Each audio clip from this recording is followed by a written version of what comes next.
날이 추워지니 가족들끼리 옹기종기 구들장에 모여 고구마를 쪄먹으며 신김치를 나눠 먹던 지난 날이 생각나는군요.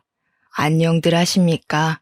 저는 이제 70을 바라보는 할머니이자 두 아들의 엄마입니다. 언제 이렇게 자글자글하니 주름이 생겼나 싶어 손을 내려보다 문득 제 이야기를 한번 풀어보려 이렇게 사연을 올려봅니다.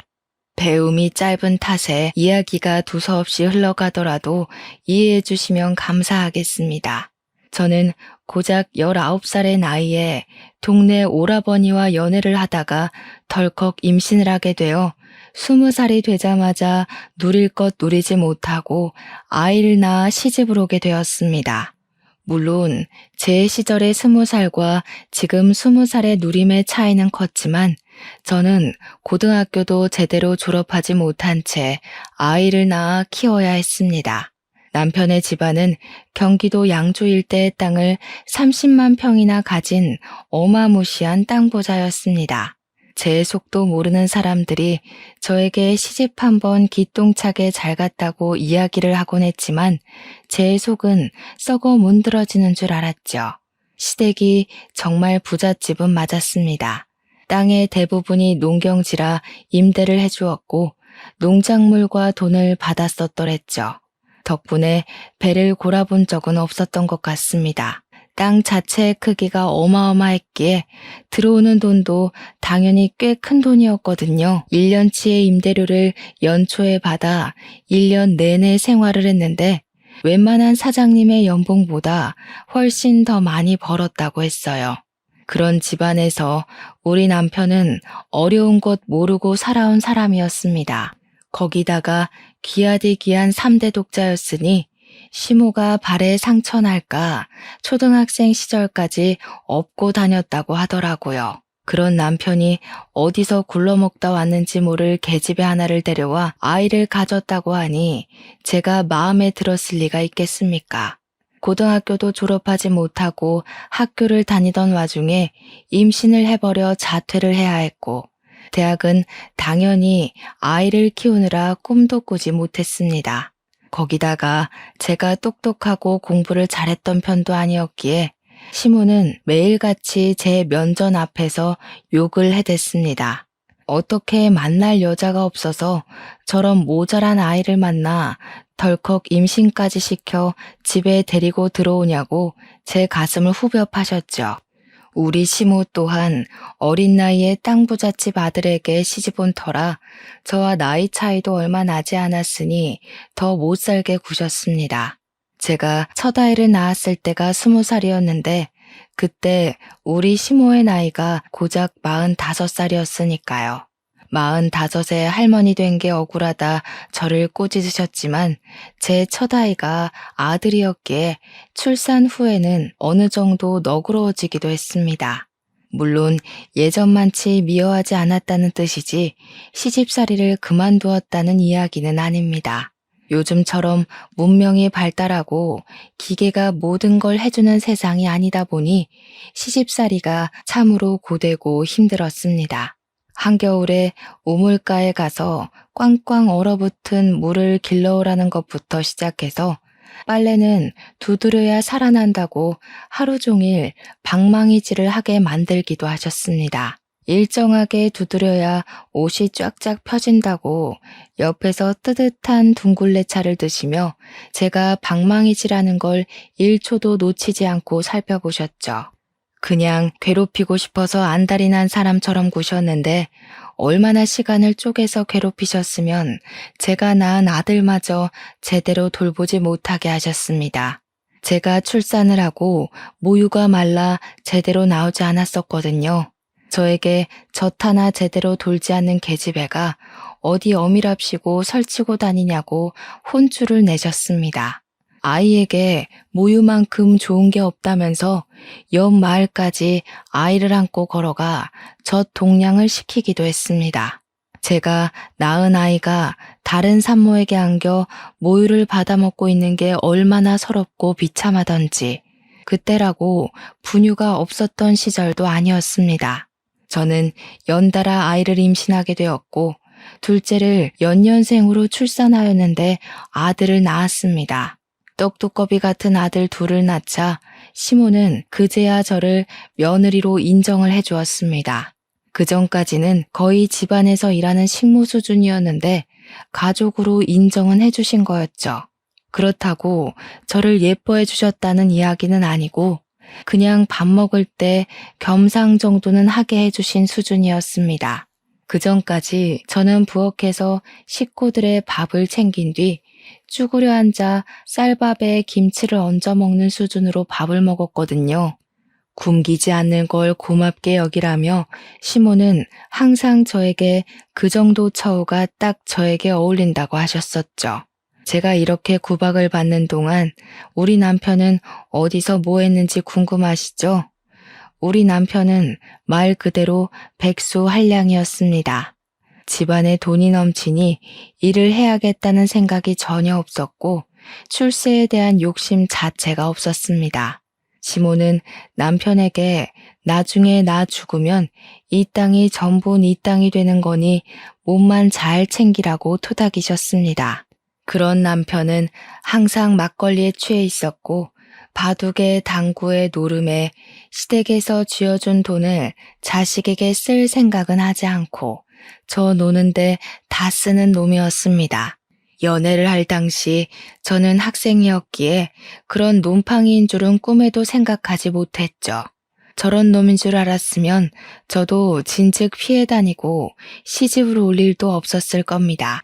그럼 이쯤에서 왜 이혼을 하지 않았는지 그것도 궁금하시겠네요. 저라고 이혼할 생각이 없었겠습니까?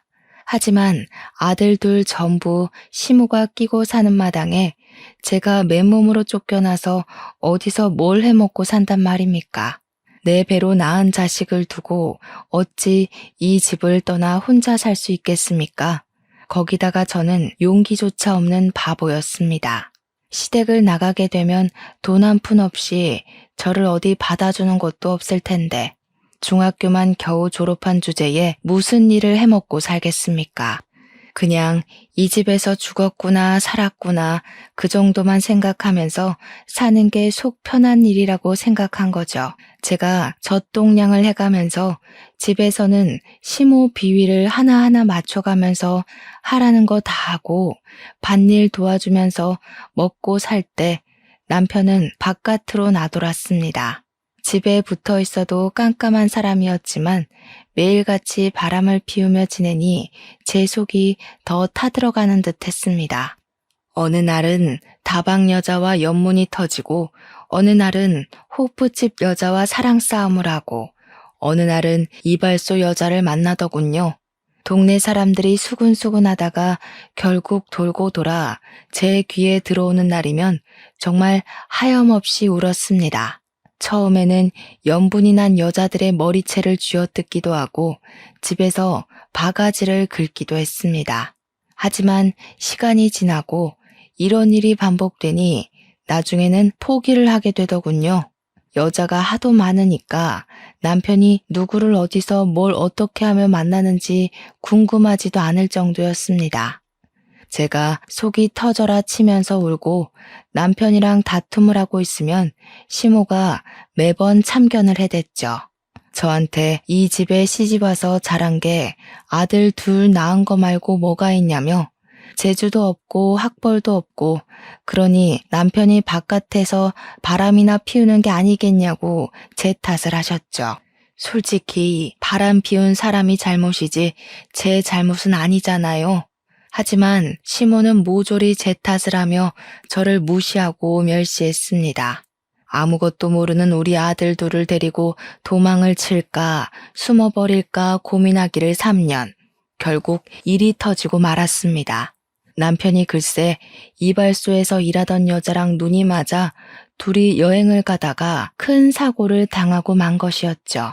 고속도로에서 일어난 추돌사고로 이발소 여자는 그 자리에서 숨을 거뒀고 남편은 병원으로 이송 중에 하늘나라로 가게 된 것이었습니다.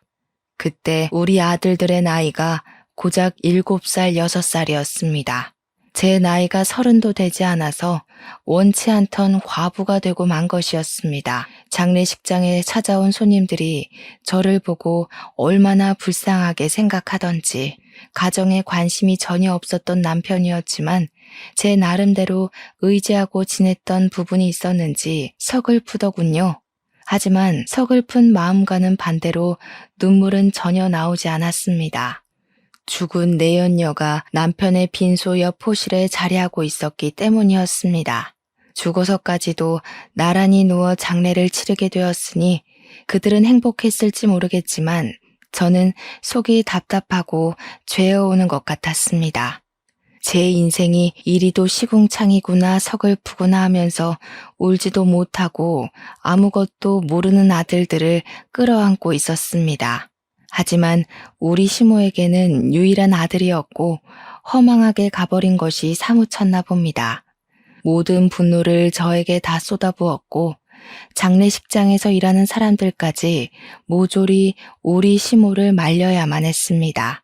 저에게 남편 간수를 똑바로 하지 않아서 바람을 피우게 된 것이고 그래서 우리 아들이 죽은 거라고 다 제 탓이라고 저를 원망하셨습니다.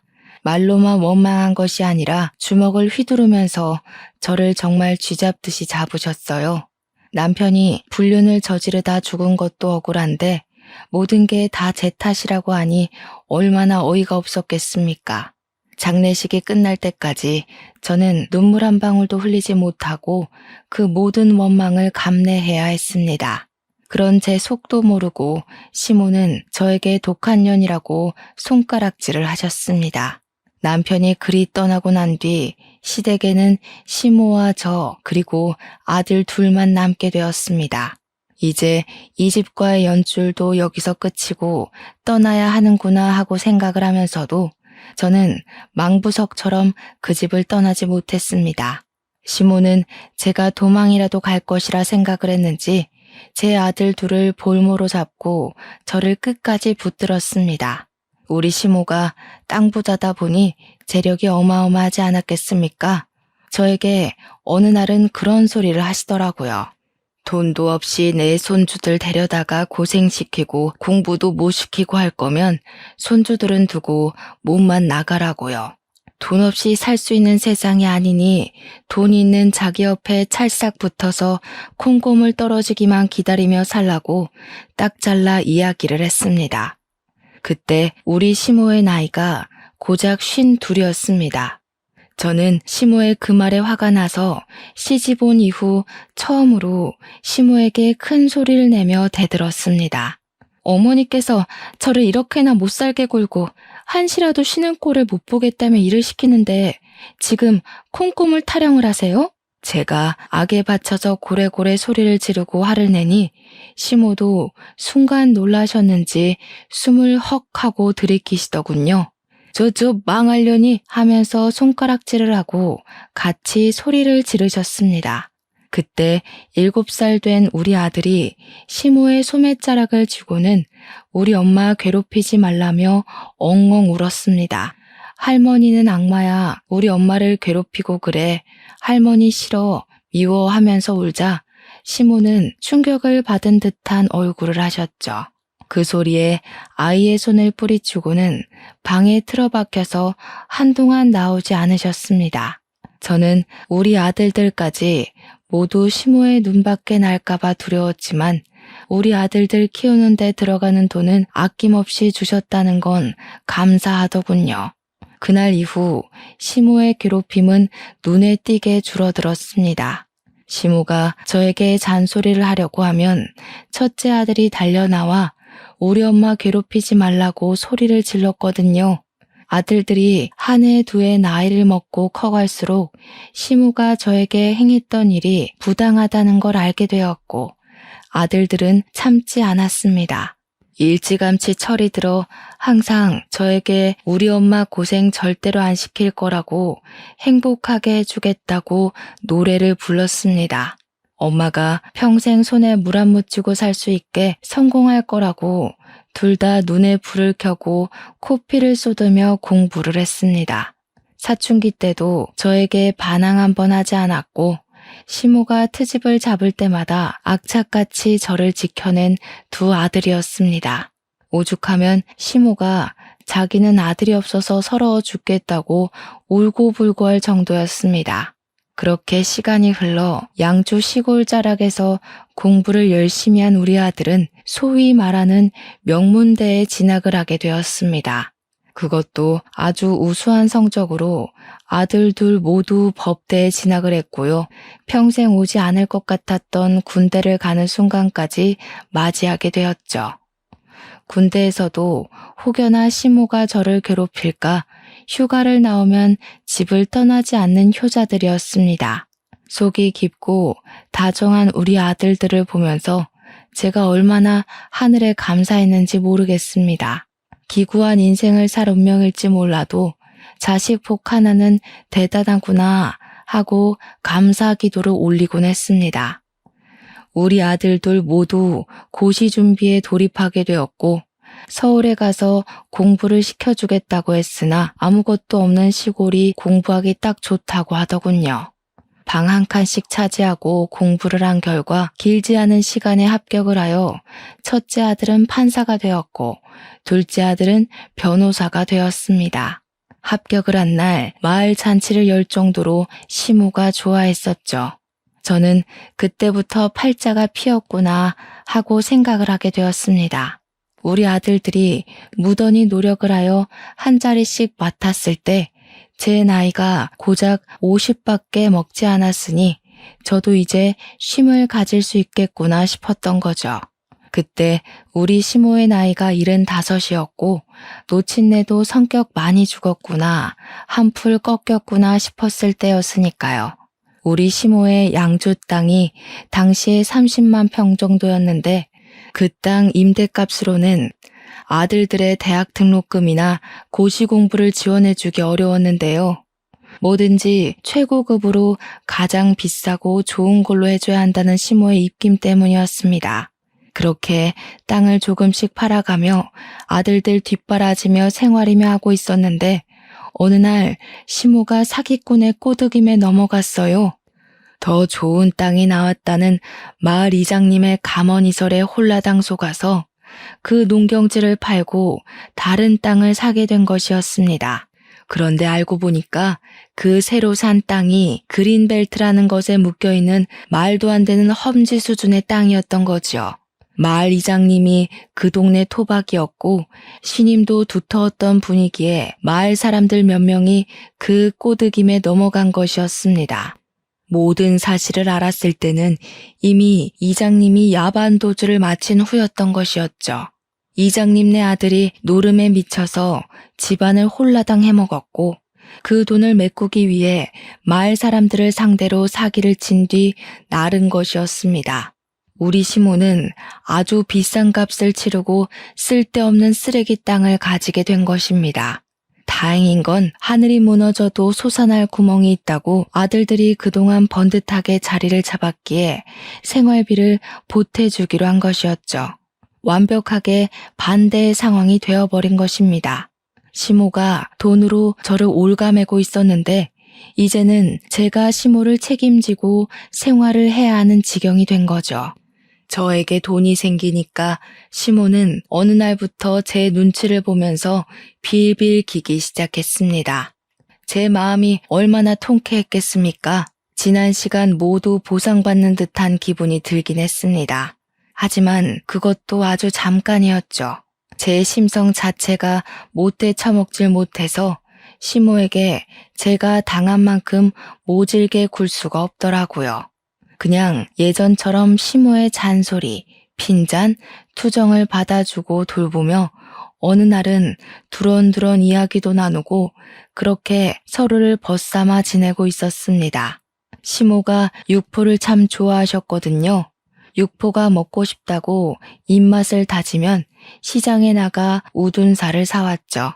집안 대대로 내려오는 시간장으로 양념을 해서 며칠 동안 육포에 양념을 하고 말리고 양념을 하고 말리고를 반복했습니다. 단단해진 육포를 구우면 기름기가 싹 올라오면서 아주 쫄깃한 식감을 내죠. 시모 입에 잘게 찢어 넣어주면 세상에서 가장 행복한 얼굴로 저에게 이런 말씀을 하셨습니다. 내가 너랑 둘이 이렇게 살 줄도 모르고 참 매질을 많이 했다고요. 기세가 한풀 꺾인 시모는 여전히 시키는 대로 곧잘하는 저의 다정함에 사과를 하기도 하셨습니다. 그동안 모질게 굴었던 거 다 미안하다고 이렇게 성실한 며느리를 자기가 너무 괴롭혔다고 하시면서 눈물을 찍어내기도 하셨습니다. 하지만 제가 아무리 심성이 착하다 해도 그 사과를 쉽게 받아주고 싶은 생각은 들지 않더라고요. 제가 그동안 당한 시집살이가 몇 년이고 얼만데 이렇게 말로 쉽게 화해를 한단 말입니까? 저는 시모가 그럴 때마다 모질게 내치진 않았지만 제 속마음을 숨기지도 않았습니다. 하늘 가서 시부랑 남편 만나기 전에 마음 다 털고 살 생각이신 거라면 그러지 마세요. 저 어머님한테 당한 거 하나하나 다 기억해두고 끝까지 마음에 담아두었다가 어머님 눈 감으시면 그때서나 장례식에서 마음 털 거예요. 그러니 시모가 그렇게 하라며 이 착한 며느리가 마음에 담아둘 정도로 자기가 모질게 굴었던 게 맞는다고 하시더라고요. 그러면서 고작 이 입으로 미안하다고 말한들 그 서운함이 다 풀리겠냐고 하고 싶은 대로 하라며 우셨어요. 시모가 서럽게 우는데 저도 괜히 눈가가 시큰해서 혼났습니다. 아들 둘 모두 번듯하게 취직까지 하고 일이 바쁜지 자주 내려오지 못하게 되었습니다. 둘 다 서울에서 일을 하고 있었으니까 서울에 집을 얻어서 살고 있었거든요. 그런데 어느 날 첫째 아들이 말도 없이 불쑥 양주 집으로 찾아왔는데 웬 여자를 하나 데리고 왔더라고요. 볼살이 포동포동하니 귀엽게 생긴 아가씨였는데 누구냐고 물어보니까 아들이 쑥스럽게 여자친구라고 인사 한번 드리려고 찾아왔다고 하대요. 아들보다 2살이 어린 아가씨는 법원에서 일을 하고 있는 공무원이라고 했습니다. 시모는 버선발로 뛰어나와 둘이 결혼이라도 하려고 그래서 같이 내려온 게야 하면서 아이처럼 방방 뛰시더라고요. 이러다 소원처럼 증손주까지 보고 눈 감겠다고 즐거워하시며 같이 내려온 아가씨에게 이것저것 물으셨어요. 저는 한편으론 시모가 너무 오버를 하는 게 아닌가 싶어서 시모를 말리고 있었습니다. 이미 손자 며느리 취급을 하는 시모를 보면서 아들이 쑥스러워하더라고요. 가벼운 사이는 아니구나 하고 생각을 했는데 아가씨 손이 정말 야무져도 너무나도 야무지더라고요. 제가 손님으로 왔으니까 아가씨는 쉬고 있으라고 말리는데도 시골집에 온 것 자체가 너무 오랜만이라 집 구경도 하고 싶고 일손도 돕고 싶다고 하더군요. 그 아가씨의 외가가 깡총 시골에 있어서 이런 구들장이 있는 가옥 같은 데서 방학 시절을 보냈다고 자기한테는 이 시골집이라는 것 자체가 그리운 공간이라고 하더라고요. 말도 어쩜 그리 예쁘게 조곤조곤 하는지 마음에 쏙 들었습니다. 저랑 같이 솥밥을 좋아하는 시모를 위해 가마솥에다가 밥을 짓기도 하고 나물을 무치기도 하고 하는데 음식 솜씨까지 좋더군요. 너무 마음에 들어서 다음번에는 우리 며느리와 시어머니 사이로 봅시다 하고 보냈습니다. 그 뒤로도 따로 아가씨에게 먼저 연락이 와서는 좋은 고기가 있어서 시댁으로 고기를 보냈다고도 하고 어디 여행을 다녀오거나 좋다는 게 있으면 선물을 보내주기도 했습니다. 시골집이라 집안이 건조하다면서 가습기도 선물로 보내주었고요. 제가 오죽 신이 났으면 말입니다. 우리 작은 아들한테도 자랑을 했어요. 그러니 작은 아들이 형수를 만나본 적 있다고 하면서 사람 참 괜찮지 않냐고 하더라고요. 넉살 좋은 우리 작은 아들은 벌써 그 아가씨를 형수 하는 것 같았습니다. 변호사가 직업인 작은 아들은 법원에 갈 때 가끔 시간이 맞으면 첫째를 만나는데 법원 공무원으로 일하는 아가씨도 자주 본다는 것이었죠. 밥도 같이 몇 번 먹어봤는데 사람이 참 됨됨이가 되었다고 좋은 사람이라고 이야기를 하더라고요. 우리 첫째 아들 결혼 걱정은 한시름 놨으니 너도 좋은 사람 데리고 오라며 이야기를 했습니다. 그렇게 몇 개월을 가족같이 굴었던 아가씨가 어느 날부터 연락이 되지 않더라고요. 제가 먼저 연락을 하기도 좀 그래서 무슨 일이 생긴 건 아닌가 걱정만 하고 있다가 넌지시 작은 아들에게 물어봤습니다. 그러니 둘이 헤어진 것 같다고 하면서 큰아들이 무슨 생각으로 사는지 모르겠다고 걱정이 많다고 했어요. 왜 그러냐 하니까 큰아들이 글쎄 그 아가씨랑 헤어지고 다른 여자를 만나는데 그 여자가 영 좋아 보이지 않는다는 겁니다. 그 여자가 영 별로니? 하니까 형이 욕심을 부리는 것 같아서 별로라고 하더군요. 이게 다 무슨 소린가 싶어서 걱정을 하니 시모가 나이가 있는 애들이니 알아서들 하겠지. 내버려두라고 하시더라고요. 그래서 그때는 그렇게 일단락 되었죠. 그리고 시모 나이가 80이 되었을 때 팔순잔치를 하기로 약속을 잡았습니다. 워낙 아들들이 바쁘니 시모랑 제가 서울에 가서 밥을 한 끼 먹기로 했죠. 그런데 그날 상의도 없이 큰아들이 웬 아가씨를 또 데리고 왔는데 무척이나 세련된 아가씨였습니다. 딱 봐도 비싸 보이는 가방에 목에는 치렁치렁 목걸이들, 손에는 알이 큰 반지를 끼고 있었습니다. 제가 아가씨는 누구시냐고 물어보자 우리 큰아들의 여자친구라고 소개를 하면서 결혼 전에 인사를 드릴 겸 찾아왔다고 하더라고요. 갑자기 결혼이라고 하니 제가 말문이 막혀 큰아들을 바라보았죠. 그러니 큰아들이 지금 정치계 쪽에 오래 몸담고 있는 굵직한 의원의 딸이라고 소개를 하더라고요. 둘째는 모르쇠하며 시큰둥한 표정으로 가만히 앉아 있었고요. 그 아가씨는 우리 둘째에게 아는 척을 하며 살갑게 굴었지만 둘째는 네네 하면서 대답을 하는 둥 마는 둥 했습니다. 그렇게 어색한 공기가 흐르는 곳에서 식사가 시작되었습니다.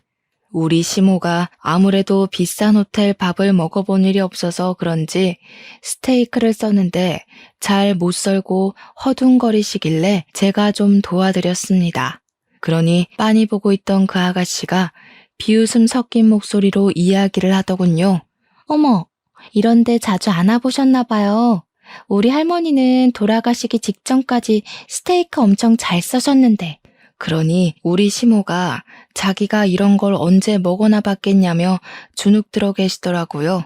다른 자리도 아니고 팔순잔치랍시고 모인 건데 그런 핀잔을 들으니 제 기분이 좋지 않았죠. 그런 것 같아 보였어요. 원래 식기는 바깥쪽부터 쓰는 건데 아무거나 잡히는 대로 쓰는 게 아니고요. 어머, 천박해라. 뭐라고요? 아니 아가씨. 뭐로 먹든 잘만 먹으면 되는 거 아니에요? 천박하다고? 제가 날선 목소리로 이야기하자 그제야 억지 웃음을 지으면서 아무것도 아니에요 하더라고요. 그날 집으로 돌아와서는 큰아들에게 그 아가씨랑 결혼을 할 거냐고 물어보면서 전에 만나던 아가씨는 어떻게 된 거냐고 했어요. 그러니 이미 헤어진 사람 이야기를 굳이 꺼내냐면서 지금 만나는 아가씨 집안이 대대로 정치인 집안이라고 이야기를 하더라고요. 그게 무슨 상관이냐고 너 직업도 판사인데 네 앞가림이나 잘하고 살라고 집에서 내조하는 여자가 최고 아니냐고 했죠. 그러니 아들이 저한테 뭐라고 하는 줄 아세요? 자기 와이프는 엄마처럼 살게 하지 않을 거라고 하는 겁니다. 머리를 한 대 맞은 듯한 기분이 들어서 저는 그냥 알겠다고 하고 전화를 끊어버렸습니다. 언제는 제 손에 물 한 방울 안 묻히게 호강시켜주겠다고 하더니 말이죠. 그러더니 정말 둘이 결혼을 하겠다고 저에게 통보를 했죠. 어떻게 상의도 없이 네 마음대로 결정할 수 있냐고 큰 아들에게 물어보니 저한테 그러대요. 벌써부터 간섭하는 거냐고. 자기 와이프한테 시집살이 시킬 생각도 하지 말라면서 자기도 함부로 대할 수 있는 집안이 아니라고 했어요. 그럼 뭐 우리 집은 함부로 해도 되는 거냐고 제가 소리를 높이니 가진 거 없는 집안에서 태어나 고생해서 이 자리까지 왔는데 엄마가 왜 참견이냐고 하더군요. 가진 게 없긴 왜 없습니까? 땅으로 사기 맞기 전까지 지한테 해준 게 얼마고 쏟아부은 돈이 얼만데 제가 씩씩거리고 있으니 시모가 손 휘 저으면서 둘이 좋다는데 하고 싶은 대로 살게 내버려 두라며 우리는 우리끼리 알아서 살자고 하시대요. 저한테 시집살이 시키며 참견할 땐 언제고. 제가 어머님 하니까 애들이 좋다잖아 내버려 둬 하시더라고요.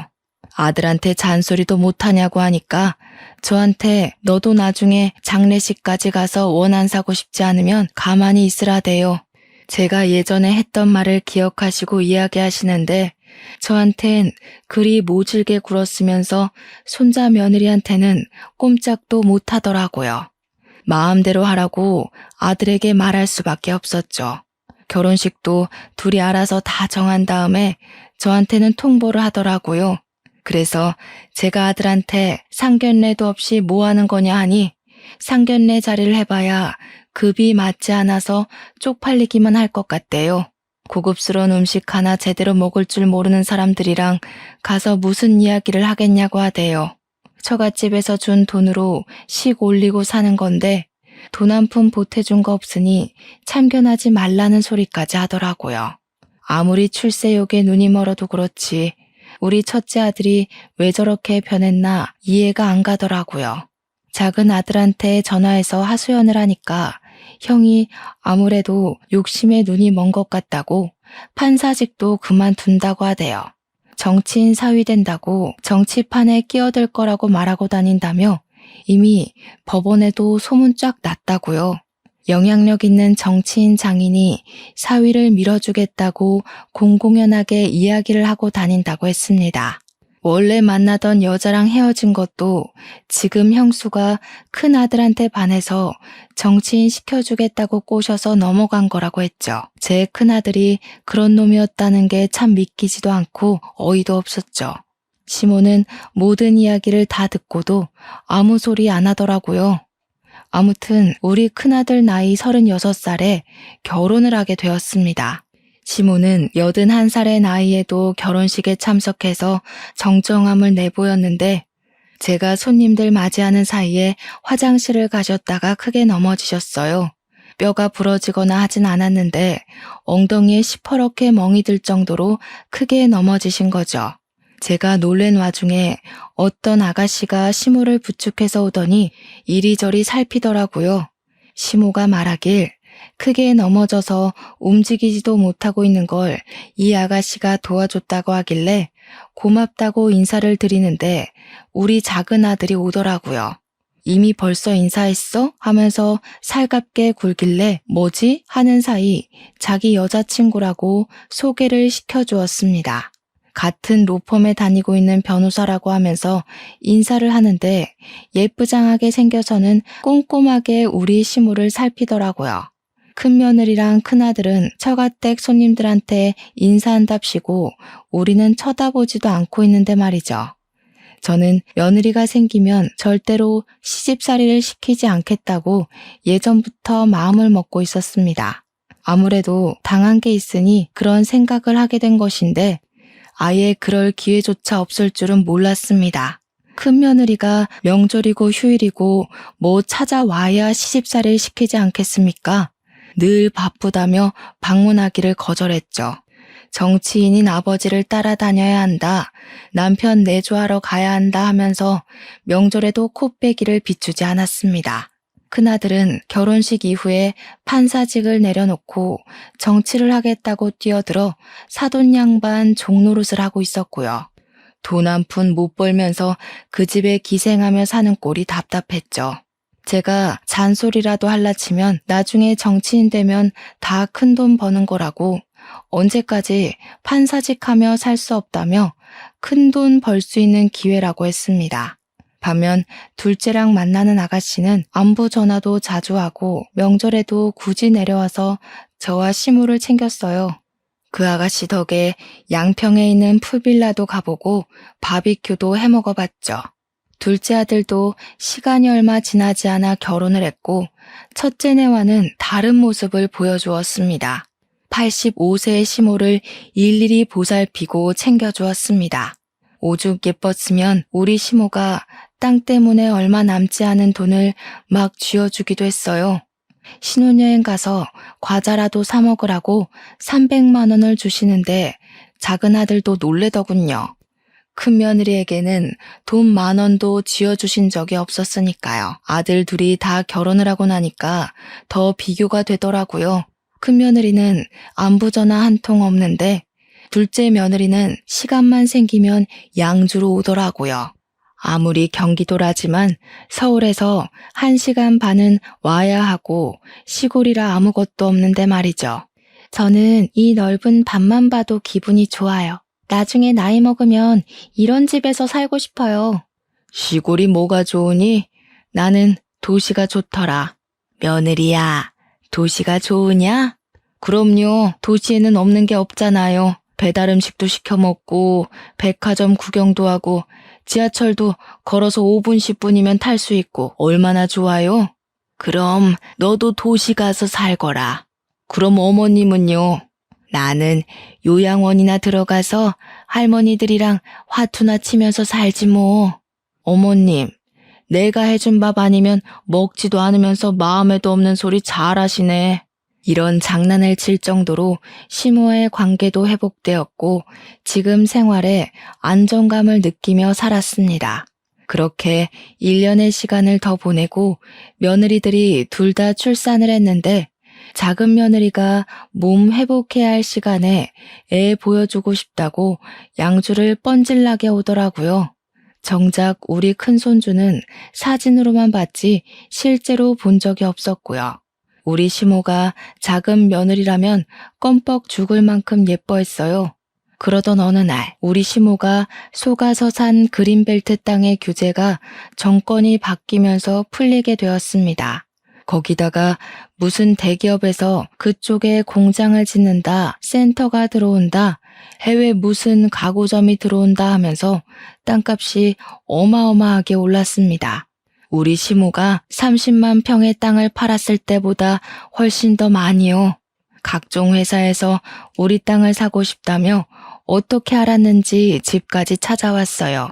시모는 임대업을 하던 노하우가 있어서 그런지 이쪽 저쪽 계산기를 두드리더니 대기업에 통 크게 팔아버렸습니다. 우리는 평생이 가도 못 쓸 것 같은 엄청난 돈이 생기게 되었어요. 저는 시모한테 이 돈 다 어떻게 쓰실 거냐고 묻자 시모가 그러더군요. 우리 며느리 도시 보내주고 나는 요양원으로 들어가야지. 괜히 마음이 시큰거리는 와중에 둘째 아들에게 전화가 오더니 대뜸 뉴스 봤냐고 물어보더라고요. 당장 TV 트러블에서 틀었더니 사돈 양반이 떡하니 나오는 게 아니겠어요. 비리 정치인에서는 어느 기업에 청탁을 받았네, 비자금을 숨겼네 하면서 휠체어를 타고 검찰청에 들어가는데 우리 큰아들이 뒤따라 들어가고 있더라고요. 작은 아들이 큰형네 쫄딱 망했다고 비자금을 수십억 받아 챙기고 일가 친척들 취업 비리에 난리가 났다고 계좌까지 막혔다더군요. 너무 놀라서 큰아들에게 연락도 못하고 있는데 시모가 애들한테 연락을 좀 해보라고 시켰어요. 당연히 큰아들은 연락이 닿지 않았고 검찰에서 수사 중이라고 하니 한동안 기다려야겠구나 하면서 마음을 졸이고 있었습니다.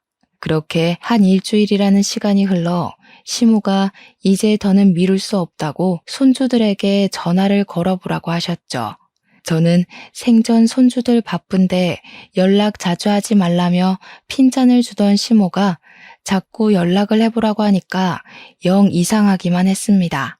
시모는 손주들에게 집으로 오라는 연락을 해달라고 했고 저는 영문도 모른 채 아들들에게 전화를 걸어야만 했죠. 아들들에게 시모가 찾는다고 집으로 좀 오라고 연락을 하니 둘째 아들은 한달음에 달려왔고 큰아들은 바빠 죽겠다고 뉴스도 안 보냐고 화를 내더라고요. 시모가 생각이 있어 부르는 거니 당장 오라니까 할머니 노망 났냐고 바쁘다고 하면서 끊더라고요.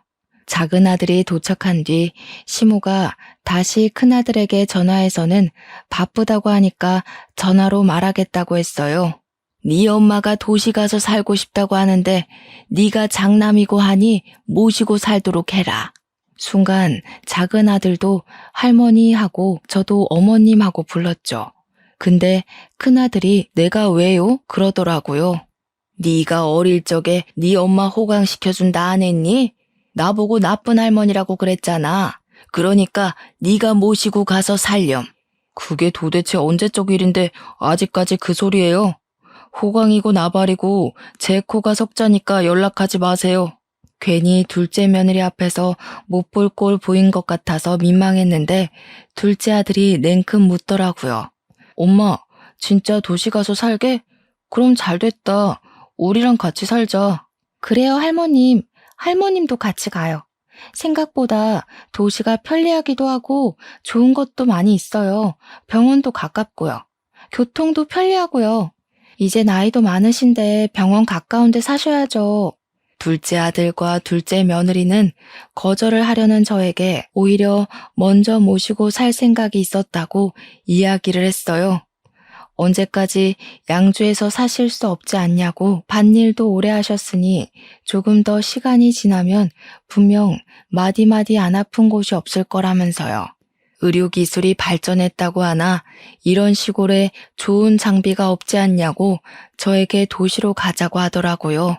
그쪽에서 남은 인생 즐기면서 사시는 게 훨씬 좋을 거라고 배울 것도 많고 할 것도 많다고 했어요.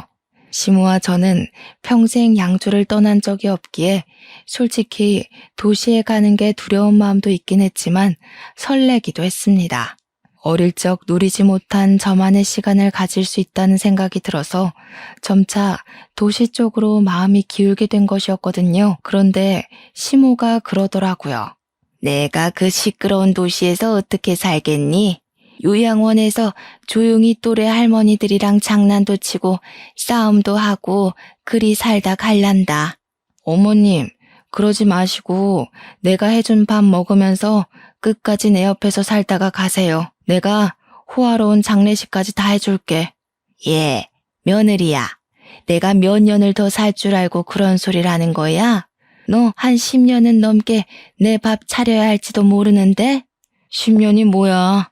20년도 더 해드릴 테니까 저랑 같이 가요. 내가 19살에 시집와서 이 나이 먹을 때까지 남편보다 어머님이랑 보낸 시간이 훨씬 많아. 우리 부모님이랑 보낸 시간보다 어머님이랑 지낸 시간이 더 많다고요. 그런데 어떻게 어머님만 요양원에 두고 나 혼자 도시를 가요? 싫어요. 같이 가요. 눈가가 시큰거려 소매로 꾹꾹 눌러내자 시모가 잠시 고민을 하더라고요. 그때 작은 아들이 시모에게 이야기를 했습니다. 할머니가 미운 날이 없었으면 거짓말이죠. 그래도 지금 두 분이 친구처럼 잘 지내는 거 보니까 보기 좋아요. 돈 걱정은 마시고 어떻게든 입에 풀칠은 하지 않게 저희가 모시고 살 테니까 같이 가요. 집이야 대출받아서 큰 집 하나 사려고 했었어요. 저희 변호사 부부잖아요. 증손주도 좀 키워주시고 하면 저희야 더 감사하고요. 그러니 시모가 작은 아들에게 통장을 하나 틱 던지더라고요. 저야 그 통장이 어떤 통장인지 잔액이 얼마인지 알고 있었지만 전혀 사정을 모르던 작은 아들은 통장을 보고 입을 떡 벌렸습니다. 그거 그 뭐냐? 암튼 땅 판 돈이다. 평생 먹고 살아도 남을 돈이니까 대출 받지 말고 네 어미랑 나랑 너네 가족 해서 살 수 있는 큰 집 하나 사라. 몇십억을 줘도 되고 그 돈 다 써도 되니까 네 애미 도시생활 제대로 느낄 수 있는 집으로다가 사. 그 말에 결국 꾹꾹 참았던 눈물을 흘리고 말았습니다. 별거로 다운다고 핀잔을 주던 시모도 결국 고생했다며 눈물을 흘리시더라고요. 우리 한평생이 담긴 양주집은 결국 처분을 했고 작은 아들이 2달 뒤에 방이 6개나 딸린 펜트하우스를 구매했다며 보여주었습니다. 시모가 짐 챙길 것도 없다고 낡은 것들은 죄다 양주에 버리고 오자 하여 새 집에는 정말 몸만 들어갔습니다. 작은 아들 내외가 저랑 시모를 차에 태우고 집으로 가는데 시모가 변호사씩이나 돼서 차가 이게 뭐냐고 구박을 하대요. 증손주도 있고 이제 차에 타야 할 사람이 많으니 크고 좋은 차 하나 사라고 했습니다. 작은 아들이 집값이 얼만 줄 아냐고 차까지 바꾸는 건 지출이 너무 크다고 하니 시모가 버럭했어요. 너 좋으라고 바꾸라는 거 아니야. 네 어미 데리고 다니려면 튼튼한 거 큰 거 하나 사라는 거지. 우리 증손주도 타야 하고 나도 탈 건데 그럼 큰 차 사야지. 결국 작은 아들은 차도 대형차로 바꾸게 되었습니다. 그렇게 저와 시모는 작은 아들 내외랑 살면서 도시 생활을 만끽하고 있었어요. 큰아들이 시모의 땅값 소식을 듣고 집에 찾아와 소란을 한번 일으켰죠. 시모가 아주 딱 잘라서 너 같은 손주 없다고 누군지 모르겠으니 집에서 나가라고 축객령을 내리더군요. 큰아들이 유산 분배 소송을 걸겠네 어쨌네 난리가 났는데 시모는 기가 막혀 하더라고요. 내 돈 내가 쓰는데 네가 뭔 참견이냐고. 내가 너 보고 네 엄마 모시고 살라 하지 않았니? 거절할 땐 언제고 하면서 혀를 끌끌 차는데 속 시원하더라고요. 변호사인 작은 아들 부부가 문제될 것 없으니 걱정 말라 해서 안심하고 있었고요. 결국 사돈 양반은 법의 심판을 받게 되어 수감이 되었고 정치인하겠다고 뒷공무니를 쫓던 큰아들은 낙동강 오리알 신세가 됐죠. 우리 시모는 통 크게 돈 팍팍 쓰면서 제가 하고 싶은 거 갖고 싶은 거 모조리 다 해주시다가 2달 전에 돌아가셨습니다. 약속했던 대로 장례식 크게 해드리고 며칠을 시모 유품 들고 울다가 그리워하다가 지금은 안정을 조금 찾게 되었습니다. 우리 시모와의 이야기를 일기로 남겨놓고 싶은 마음에 이렇게 사연까지 올리게 되었고요. 글을 쓰다 보니 우리 시모와 구들장에 앉아 고구마 쪄먹던 그날이 참 그립습니다. 언젠간 저도 하늘나라에 가면 다시 만날 수 있겠죠? 그날을 기대해보며 이렇게 사연을 마치겠습니다. 감사합니다.